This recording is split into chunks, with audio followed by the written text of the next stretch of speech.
Mermaids are real, but not in a way you'd expect. Sure, we've seen them in movies and animations and heard about them in fairy tales, but we've also been convinced they're just stories made up by sailors that probably got a bit too bored out at sea.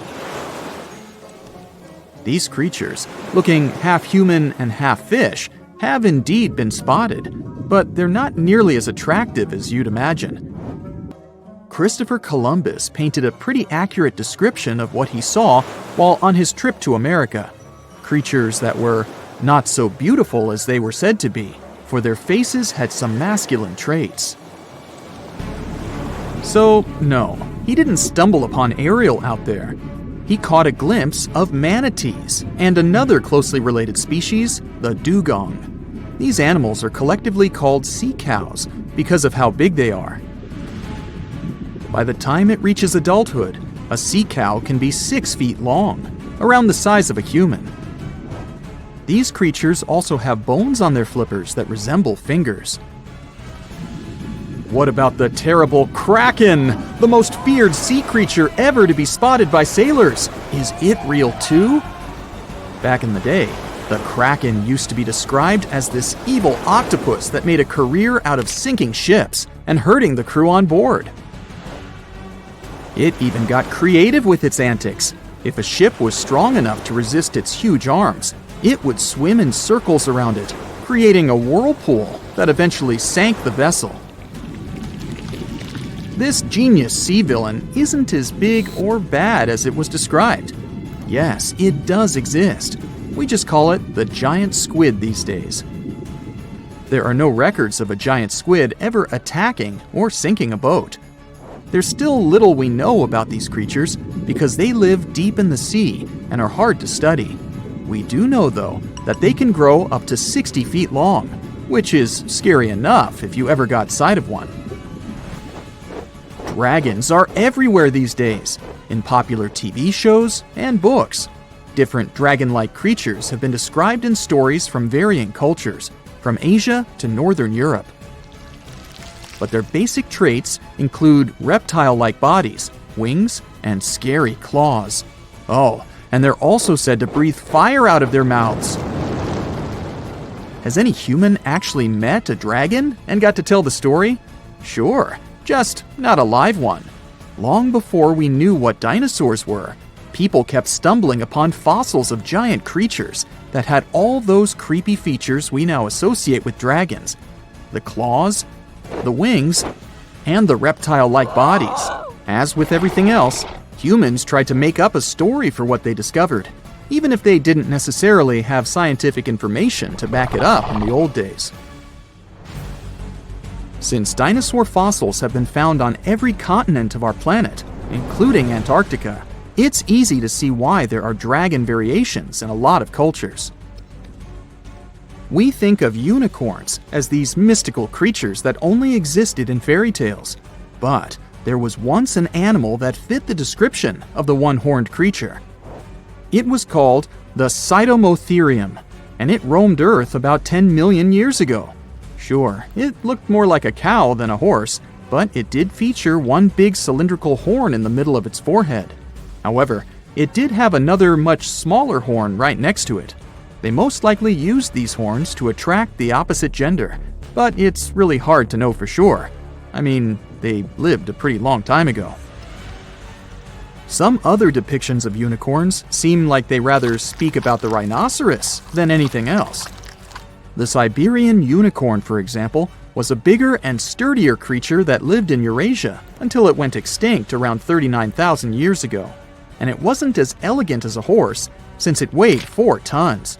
Luckily for its human contemporaries, the Siberian unicorn was an herbivore and preferred munching on some grass. Most of these famous mythological creatures are hybrid combinations of real animals, and the griffin makes no exception to this rule. It was described as having the body, tail, and back legs of a lion, and the wings, front legs, and head of an eagle. Generally, griffins weren't seen as dangerous creatures. Most cultures know them as respectable guardians of important buildings and national treasures. Some of them are seen watching over Notre Dame in Paris. There used to be times when griffins roamed Earth too, but we humans didn't get to meet them. They were a species of dinosaur called the Protoceratops. It used to walk on 4 legs and did feature a beak, though it doesn't seem like it had any wings. But because of that beak, people instantly associated the fossils with that of a bird and presumed it had wings too. This misconception was also supported by the fact that the Protoceratops had really large shoulder blades. People living near the Himalayas have spoken for years about huge and hairy creatures about 6 feet tall. Back in 1921, a group of British explorers said they had found some intriguing-looking footprints while climbing Mount Everest. The culprit? The famous Yeti, probably. This one is real too, but it's not really a big fluffy person with a big shoe size. The Yeti is, in fact, a bear species living in the Himalayan region. These brown and black bears are big and hairy. Further DNA research has shown that a lot of that hair, teeth, skin, and fur belonged to those bears and were mistakenly associated with the mythological creature.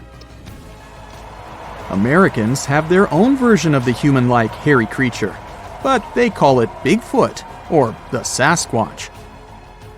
It was said it lived in the northwestern United States and western Canada. Bigfoot was also kind of smelly and made some really weird high-pitched noises. As for this one's footprints, they were also considerably large, around 24 inches long.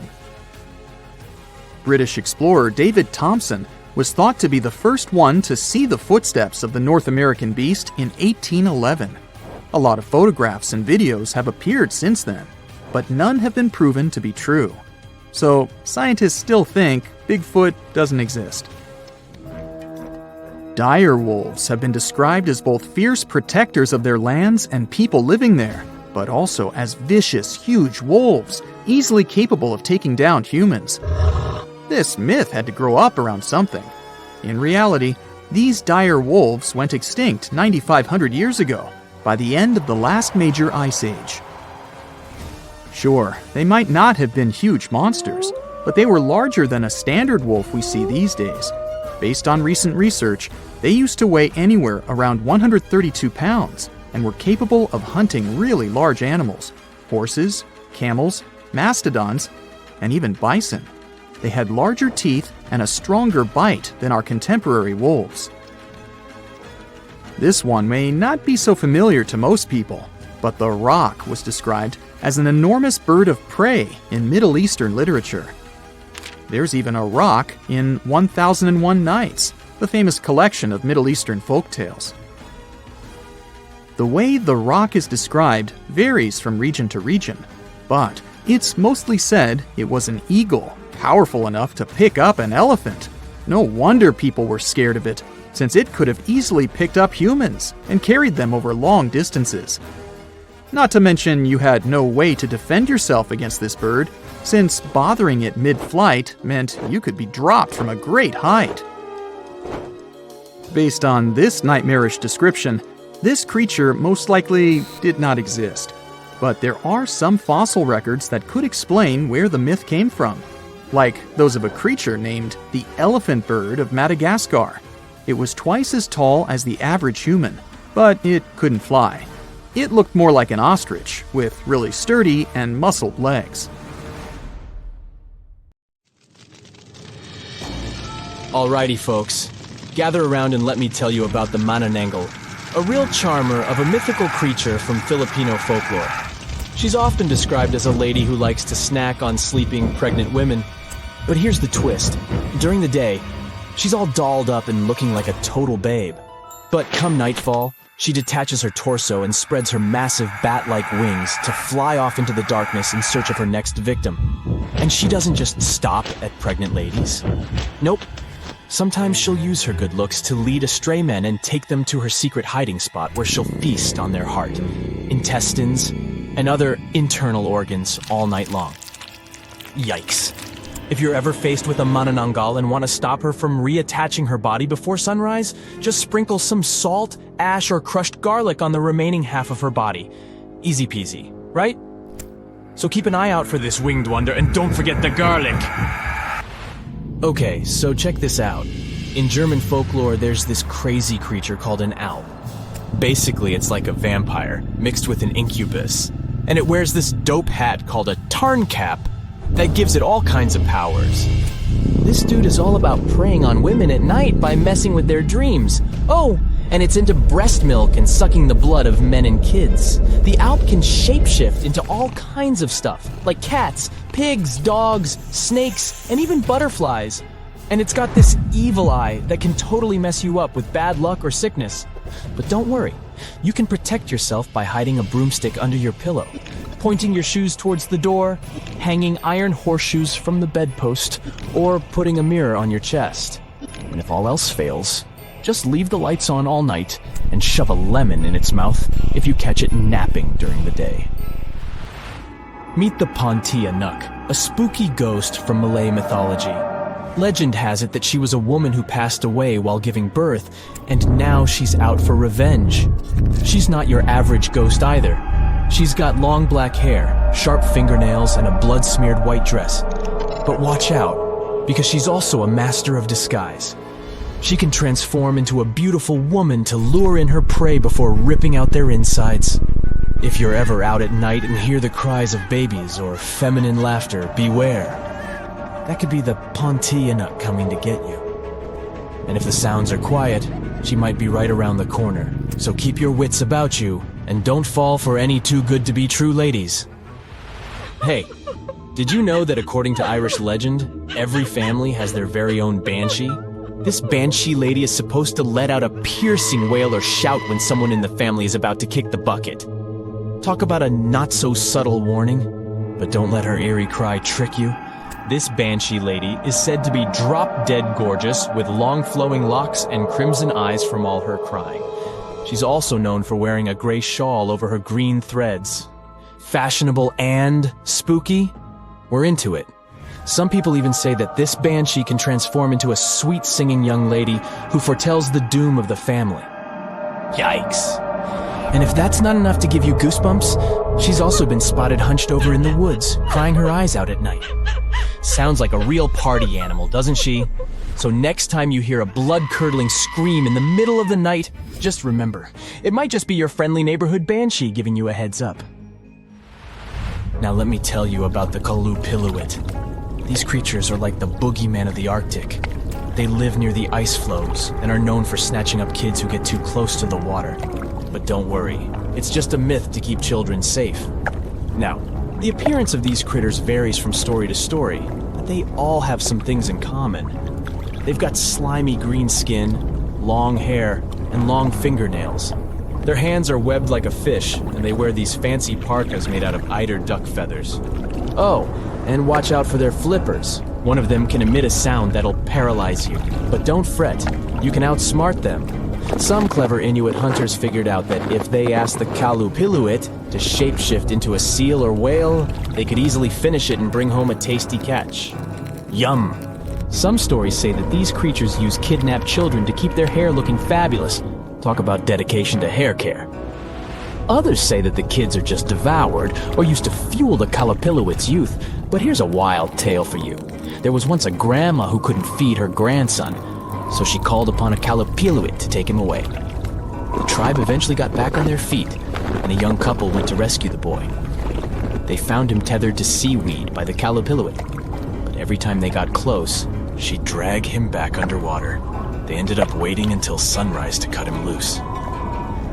Yeah, the Kalupiluit may be spooky, but they're just looking out for the kiddos. And who knows? Maybe they'll give you some hair care tips if you're lucky enough to meet one. Let me present to you the scariest horse-like monster in all of Scotland, the Nucklavi, or Nuckalavi. This bad boy has a skinless body, a head 10 times bigger than a human's, and a breath so poisonous it can destroy animals and crops. So, it's got wicked powers that can cause chaos all over the islands. But fear not, because there's an old spirit known as the Sea Myther who can control this terrifying beast during the summer months.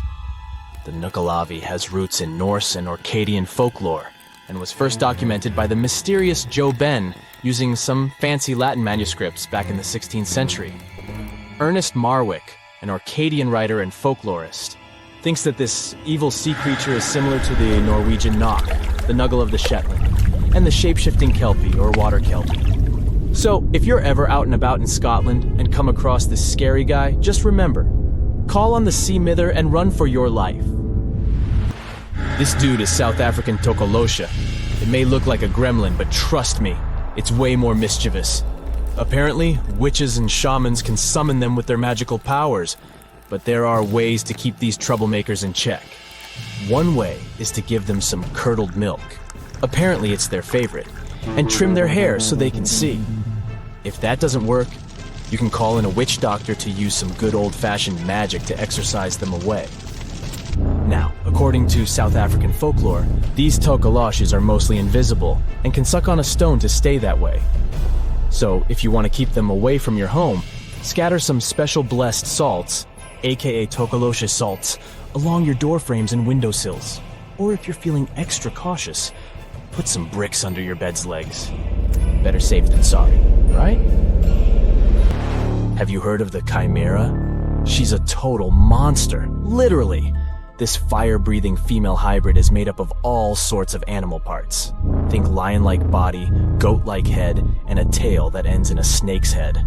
According to Greek mythology, the chimera is the child of Typhon and Echidna, and her sisters are Cerberus and Lernaean Hydra. Sounds like a family reunion, huh? But don't worry, our hero Bellerophon was up for the challenge. The king of Lycia sent him on a mission to defeat the fearsome chimera, and Bellerophon was the greatest hero monsters were scared of. The chimera was no match for Bellerophon and his trusty Pegasus. Even though the king was secretly hoping the chimera would take out Bellerophon instead, in the end, justice prevailed, and the chimera was defeated. Well, that's it for today.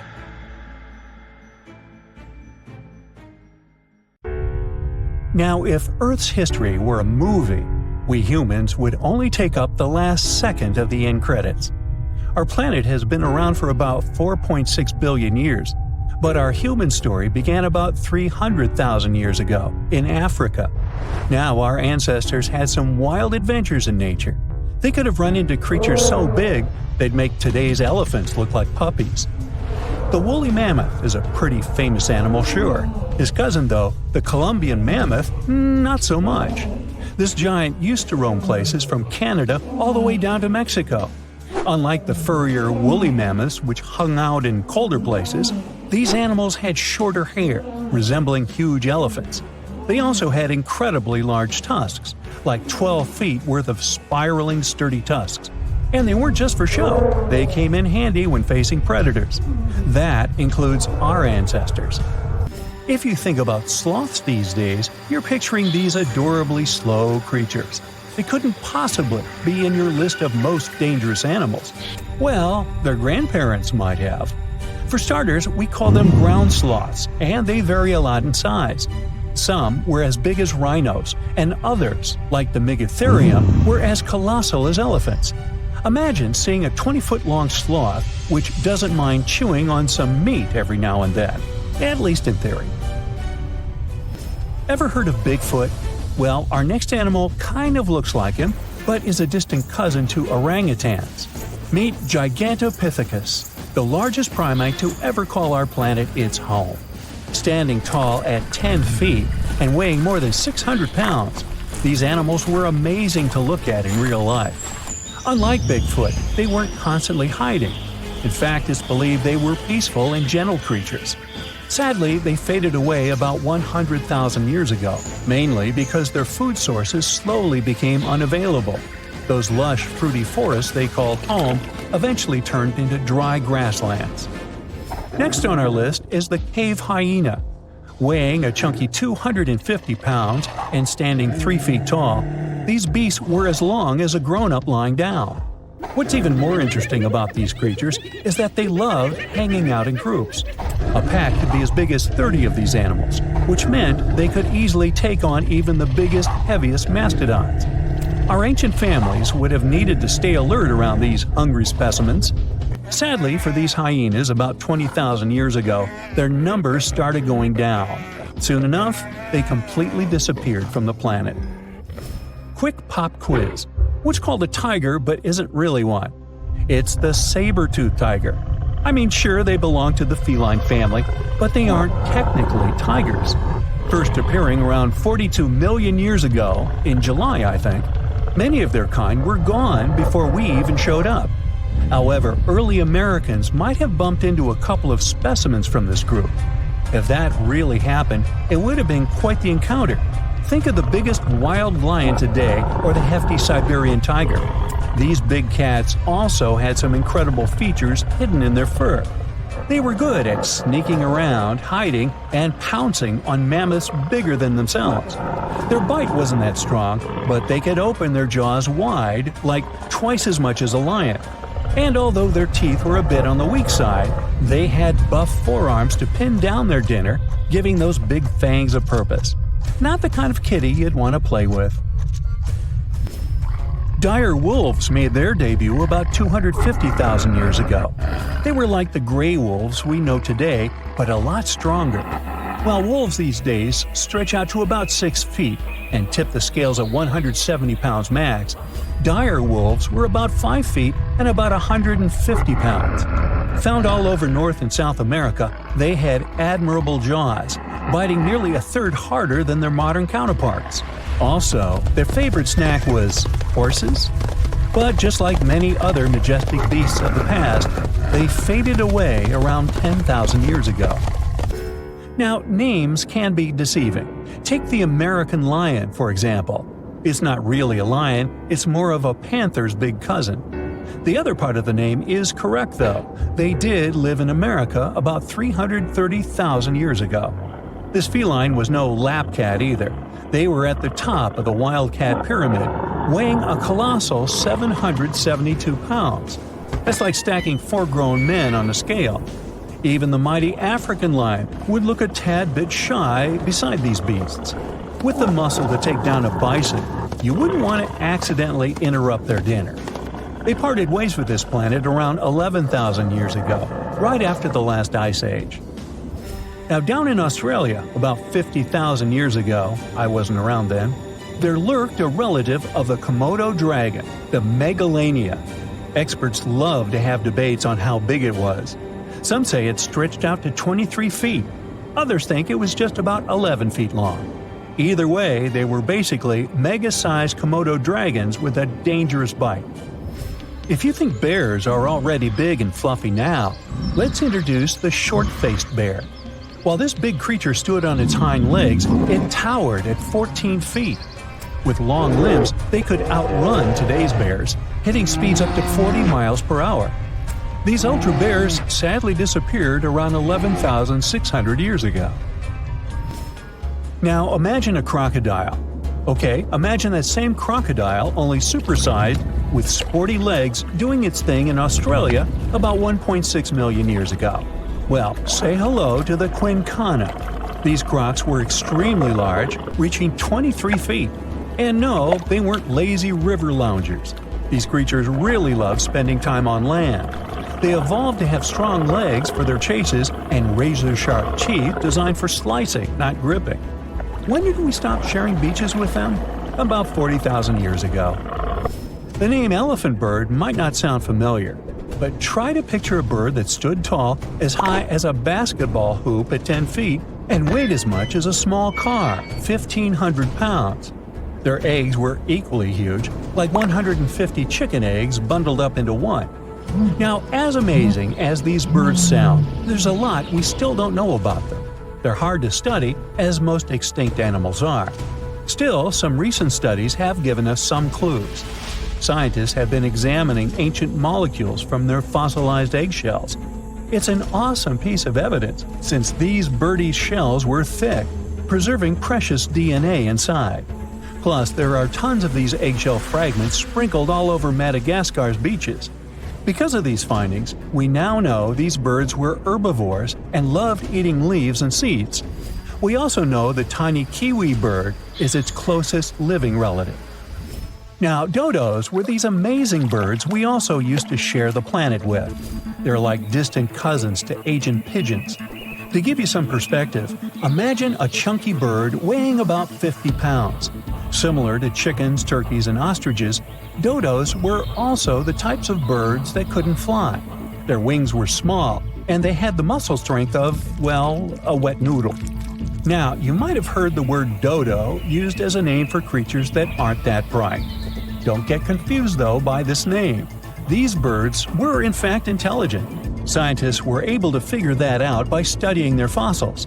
It turns out that they were good at smelling stuff, unlike most birds that are all about the visuals. These creatures aren't around for us to study anymore, but that might change. One evolutionary biologist is on a mission to fully understand these amazing ancient birds. On that note, she revealed that the dodo's DNA has been completely sequenced. There are even talks about potentially bringing dodos back to life. They would make a nice addition to the lovely beaches of Mauritius, the place they used to call home many years ago. How heavy is the largest living snake? How can a snake eat a whale? Get ready, I'm about to answer these questions. Before the last ice age, giant mammals like mammoths ruled the world. The modern animal kingdom we're familiar with was shaped around 55 million years ago. I mean, there were still 1,000-pound bear dogs living from Asia to America. But modern whales, for instance, began to appear later. I'm saying modern whales because, surprise, surprise, whales weren't always fully aquatic. The ancestors of the ocean's biggest animals once walked on dry land. They had 4 legs and lived on the coast. Now, I want to introduce you to a snake that used to eat these whales, the Paleophis, a genus of a marine snake. Scientists say it's hard to understand how big the Paleophis was due to its fragmentary fossil record. They assumed that it could have reached up to 40 feet long. Its fossils were found in different parts of the world, from England to Morocco and Virginia, USA. The Paleophis is extinct now, and sea snakes today are only about a quarter of the size this majestic creature used to be. So no need to worry about this underwater monster. But there once was an even bigger snake, the Titan boa.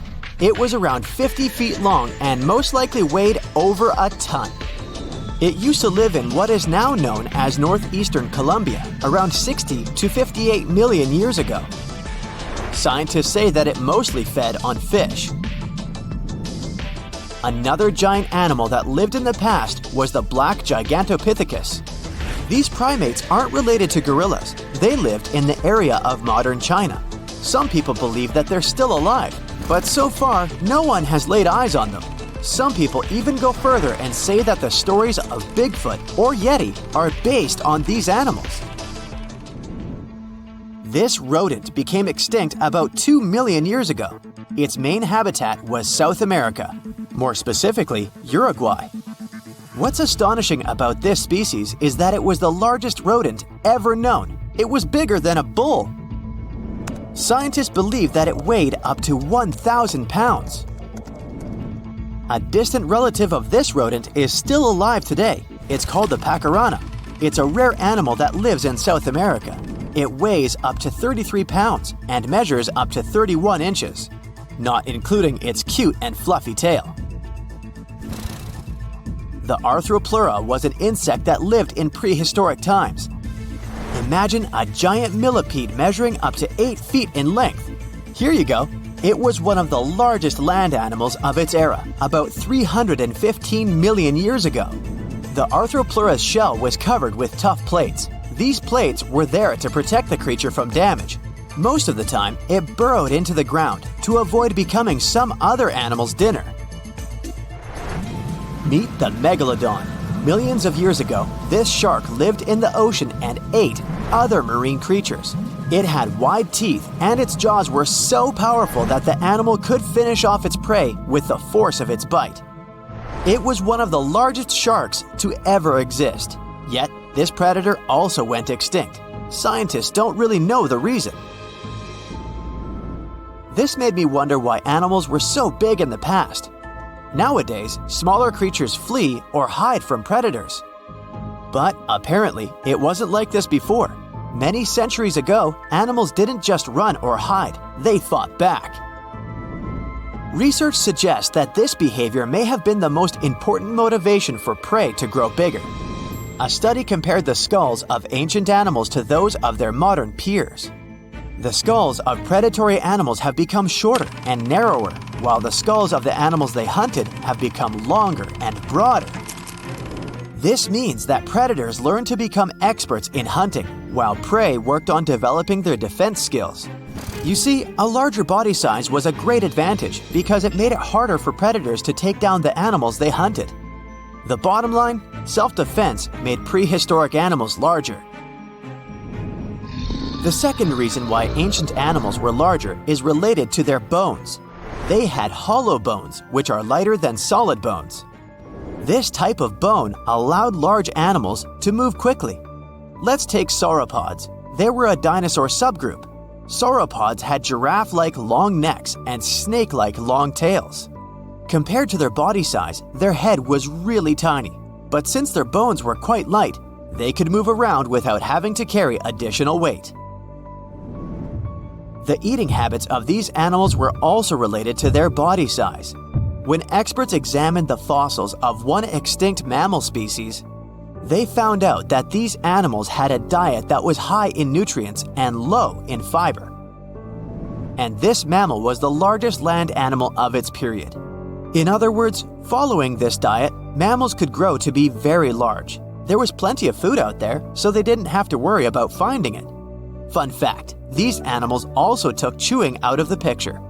They could swallow their food in large pieces instead of taking small bites. Environmental conditions also played an important role in the evolution of larger animals in prehistoric times.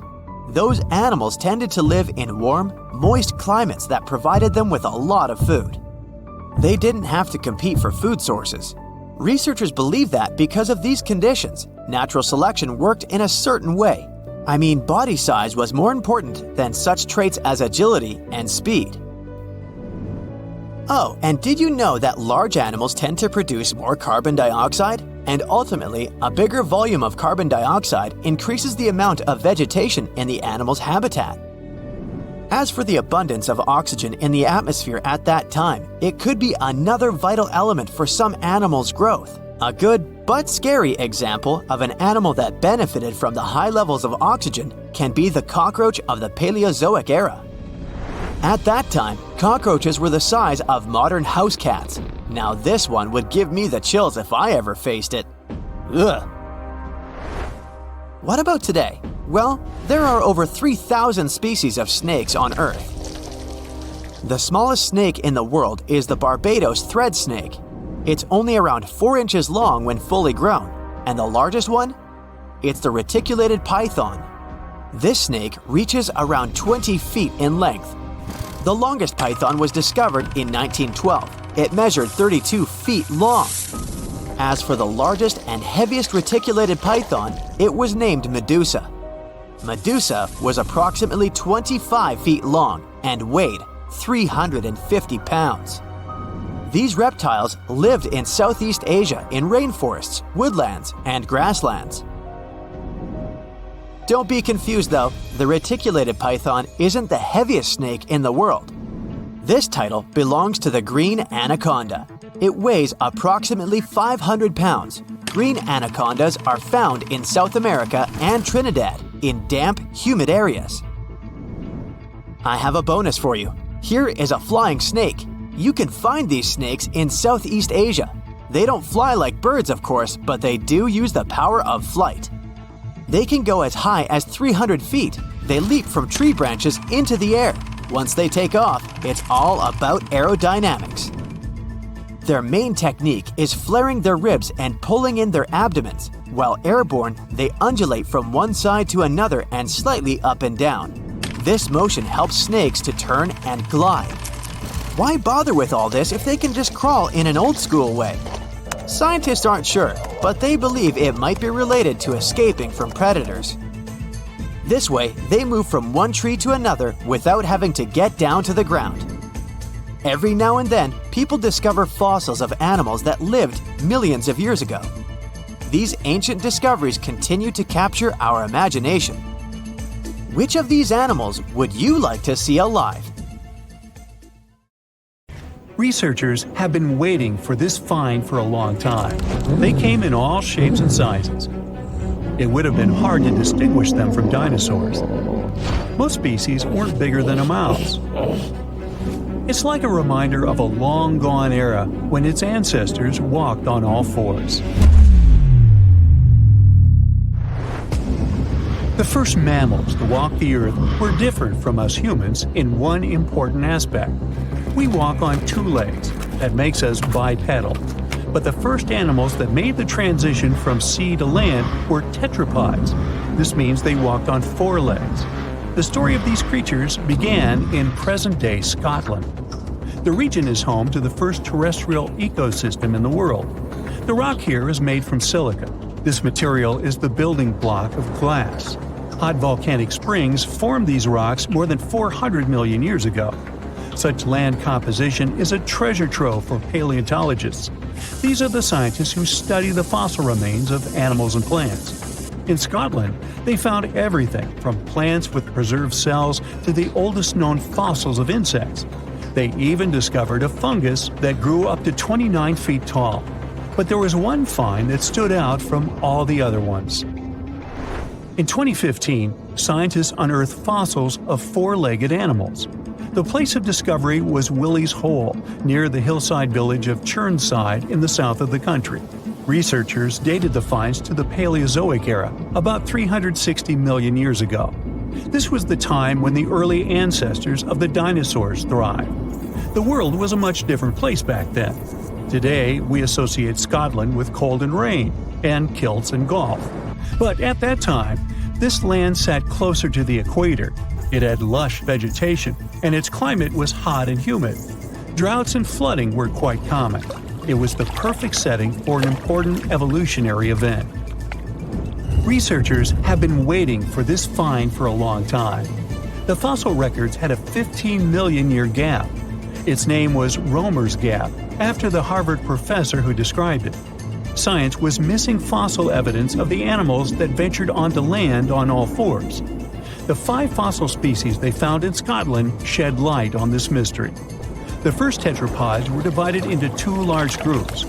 One of them contained the ancestors of birds, reptiles, and mammals. Their collective name is Amniotus. The other included the ancestors of amphibians, such as frogs. When these and similar species migrated to dry land, they discovered that they weren't alone. The earliest life forms that made this evolutionary leap were liverwort-like plants. We know this because scientists found their spores. They also discovered fossilized remains of an air-breathing millipede. It had tiny holes that allowed it to breathe air. This puts it among the first oxygen-breathing animals on the planet. And this species of millipedes is the first land dweller in the animal kingdom. Today, the largest of such creatures is the African elephant. Scientists believe that one of the first four-legged creatures to make it onto land was an amphibian ancestor. Its name was Ichthyostega. The first part of the animal's name translates from ancient Greek as fish. This reveals a lot about the way the creature moved. It dragged itself on the ground using only its front limbs that resembled fins. This is the way that mudskipper fish move on land today. This isn't how we imagine proper walking, but during the period our hero lived on Earth, it was the perfect way to get around. The climate had both extremely dry and wet periods. The ability to walk and swim at the same time was especially useful. The fossils from Scotland supported this claim. The fish-like animals scientists found had 4 slender limbs. This is the perfect equipment for life on land, not inside the ocean. There was further evidence. The fossils displayed well-developed lungs for breathing outside of water, but their legs were still too weak to completely lift the body off the ground. The tail section had to slither along the surface, similar to how a snake moves forward. This animal that resembled a modern-day salamander lived during the Paleozoic era. This was the time when four-legged creatures developed a standard number of digits at the end of their hands and feet, 5 on each. We know them today as fingers. All species that had more than 5 fingers started slowly disappearing. These pteropods split into two groups. The first of them had to return to the sea to lay eggs. This group would later give rise to amphibians. The second kind of tetrapods is more interesting to human evolution. They're considered the ancestors of reptiles, dinosaurs, and mammals.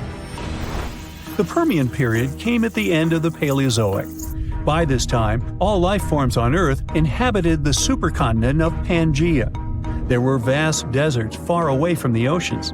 The more important species that walked on all fours during this time were the synapsids.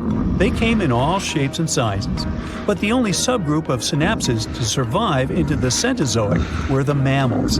Doesn't seem like much, but we exist today thanks to these ancient tetrapods. As a species, we have come far in the tree of life. A recent study revealed that the first life form to evolve was an ocean-drifting comb jelly. This came as a bit of a surprise.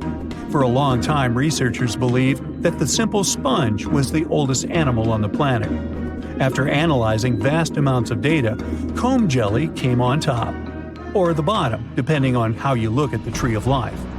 These ancient beings were squishy and had tentacles, but they weren't the true jellyfish like the ones we see today. The creatures lacked the bell-shaped body and stinging cells. Scientists cannot precisely date the species because they lack a fossil of the oldest comb jelly. This is not the case with other ancient creatures that once roamed our planet. The ancestor of dinosaurs, turtles, and crocodiles are familiar to science. These are the animals that appeared during the Paleozoic era. This was a time when true tetrapods appeared. Paleontologists recognized them by two distinctive openings on each side of their skull. The first mammals that appeared during this era resembled reptiles. It would have been hard to distinguish them from dinosaurs. Some of them later evolved features we all know today. These include fur and a warm-blooded metabolism. They developed during the time when dinosaurs dominated Earth. That's why these first true mammals were small. Most species weren't bigger than a mouse. Their diet consisted of plants, as they were herbivores. Also, they were creatures of the night. During the day, they were mostly hiding underground. Now, this wasn't such a bad strategy. Some 66 million years ago, an asteroid fell on the Yucatan Peninsula in today's Mexico, and this spelled the end for dinosaurs. 75% of all species that lived on Earth at the time disappeared. The mammals' small size helped them survive and repopulate the planet.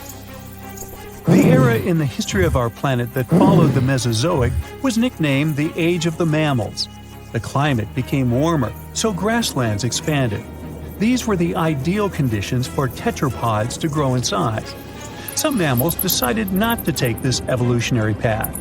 Bats remained relatively small in size and took to the skies to join birds. And there are some tetrapods that return to the ocean. The most notable example are whales. Today, their closest living relatives are hippos. Both species are aquatic, but they developed this trait separately. The first whales were actually tetrapods. These were the most typical examples of four-legged land animals. If you saw them today, you would think they were oversized rats.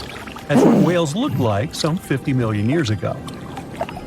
Paleontologists came to this conclusion in the 1980s by studying the skull of a now extinct animal. It lived around the edge of a large, shallow ocean. At some point in history, it returned to the marine way of life. Its back legs devolve.